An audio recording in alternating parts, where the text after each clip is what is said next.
My name is Dorothy Triplett, and I live in Jackson, Mississippi. I'm here to tell my son's story.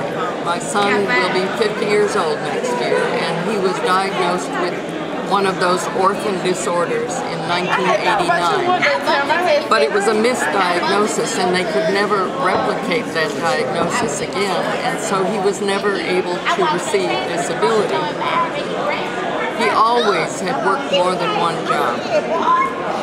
He was hard-working since he was old enough to work, since he was 12 years old. So he was disabled but denied disability, and the catch-22 was that he couldn't afford the expensive tests it would take to diagnose it.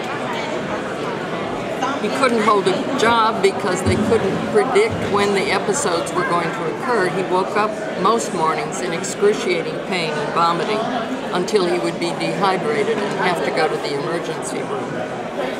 Finally, because of my nurse sister paying attention, she heard of a disorder that had symptoms similar to my son's, and she called me with the name of a doctor in Missouri who was researching that disorder.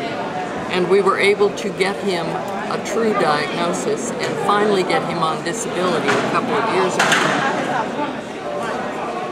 But the disability payment is barely enough to pay his rent and utilities.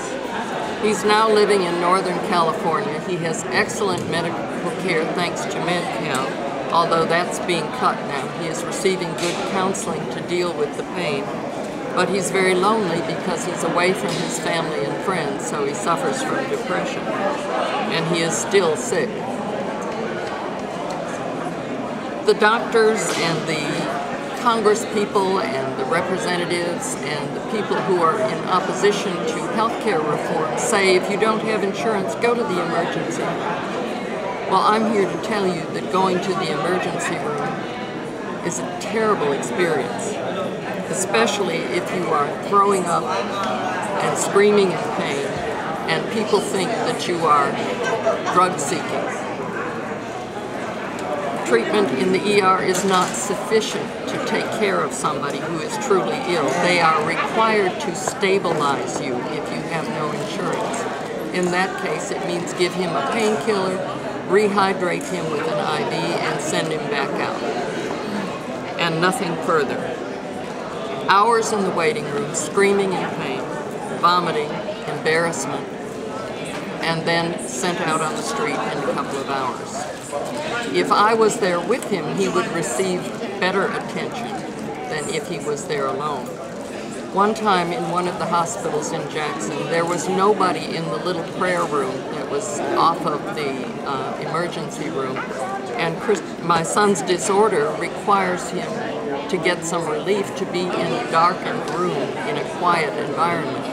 So we asked if he could go into this little prayer room and just lie on the chairs. And if anybody needed to come in to pray, we would certainly vacate that room. The security guard would not allow him to be in that room. To me, that negated the whole purpose of having a place of prayer and quiet. He was not allowed to be in that room. That's just one of the experiences. I have many. I have stories of wonderful nurses, wonderful interns, wonderful residents, and I have stories of people who should never be in the medical field. They're all, I don't know what else to say other than we need to have comprehensive medical reform, healthcare reform, and we need it now. We don't need to wait. I said to somebody before, the old saying, do you think education is expensive? Try ignorance. If you think healthcare reform is expensive, try leaving it the way it is. The costs are escalating every year. The cost of insurance is going sky high every year. So we need healthcare reform now. Thank you. Thank you, Dorothy. I don't know if that made